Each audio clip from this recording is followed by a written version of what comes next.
the last couple of years, and then I've talked a little bit about culture, is the idea of open government. The law in South Dakota is unique in the country. In the country, there is a presumption that a record is open unless and until there's a reason to close it. In South Dakota, the reverse is true. We do not have such a presumption of openness. I find this ironic, because when I talk to people in big cities across the country about the nature of being from South Dakota, I say to them, we're unusual because, you know, you folks in New York City, you don't trust anyone until they give you a reason to trust them. But in South Dakota, we're different. We trust everyone until you give us a reason not to. But the approach we take on open records is just the opposite. You know, I like to say that the average South Dakotan is above average. We need to be trusted with the idea that we can tell when a record is important. And we can tell when there's a good reason to keep that record private. The people of South Dakota are capable of being trusted. We just need a government with the same confidence in the people that we have in ourselves. This is a party that can lead the way in creating open government. We had a proposal in the last session. That proposal will be back. And guess what? When it passes, we'll discover that the world didn't end, that nothing bad happened, and that the people of South Dakota finally felt included in their government.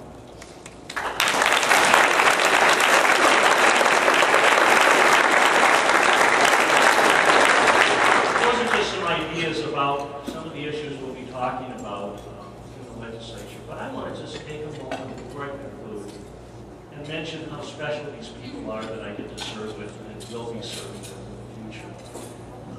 As you know, we increased our numbers in the Senate from 10 to 15. We are 3 votes short of taking the majority of the South Dakota Senate. 3 votes short. And I want you to meet the people who are going to take over the Senate, both the incumbents and candidates for the state Senate. Would you please stand?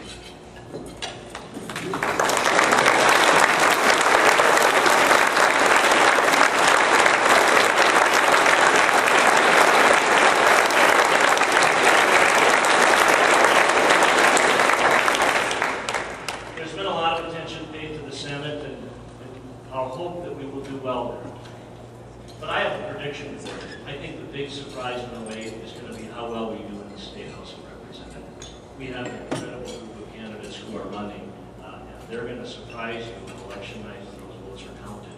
I would ask them to stand, both the incumbents and the challengers.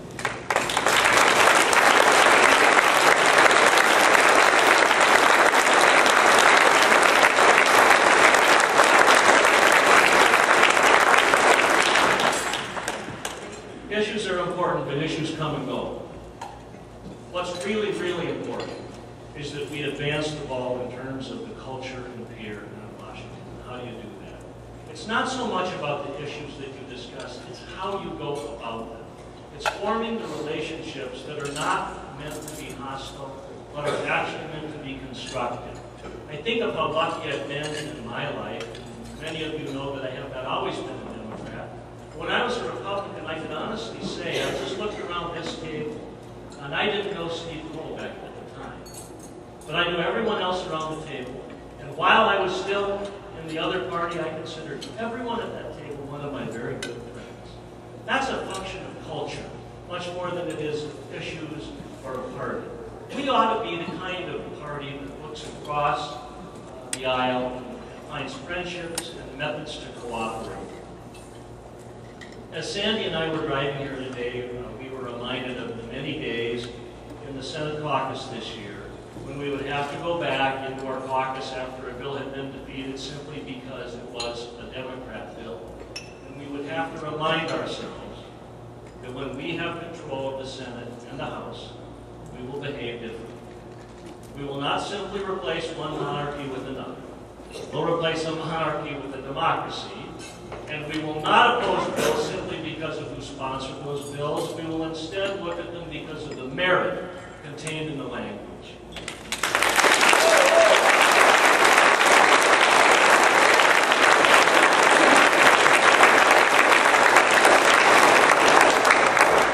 In doing so, I am convinced that we will add to the culture in here. We will move that ball forward. We will try our best to do a good job, not just of dealing with issues, but dealing with the terrain and the venue of where those issues arise.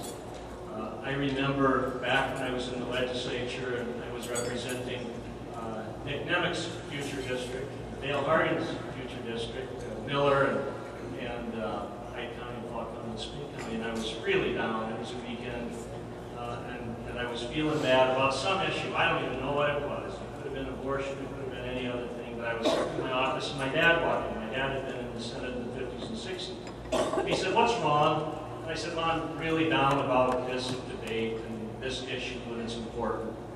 And he said, "You know, issues are important, but they're not the most important."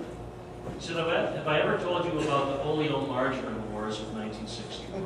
And I said, "I have no idea what you're talking about." He said, "Yeah, we had passed a law saying that oleomargarine could not use a yellow color to make it resemble butter. It had to be white. And there were people with pitchforks in the hallway, and we were scared to death." He said, "You know, after the dust settled, you can honestly say we dealt with that issue in a responsible fashion. The institution of the legislature not only survived, but was probably enhanced." That's what you have to remember. It's not just the issue, it's the institution you're a part of and represent. Now, that doesn't make us any less ambitious to do what we have to do in 2008. We have really taken on quite a challenge here, but I think we're up to it. The analogy that comes to my mind is a golfing analogy. I don't know how many golfers we have here, and I'm not a very good one, but I have to tell you I have a buddy named Bill Cartwright. And this is a story of Bill. We were out playing golf, and sometimes when you're golfing, there's a body of water in front of you, and you have to decide whether you're going to hit the ball over the water or whether you're going to baby up with the water and then go over.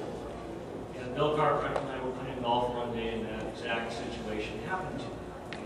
And he was back a ways, but it was really a long shot to clear that water. And I said, "Carney, what are you going to do?" And he turned to me and he said, "Heidi, I didn't come to paint." You know what? We didn't come to paint either. We aren't doing this for our health. BJ Nesselhoff is driving the highways of South Dakota night and day because it feels good. Sandy Jerstad's already going door to door in her district in Sioux Falls and T. Tom Kavis, I don't have to tell you about how hard he's working. We didn't come to paint, folks. We came to take control of a culture in Pierre and move the ball forward. With your help, we'll take back our state.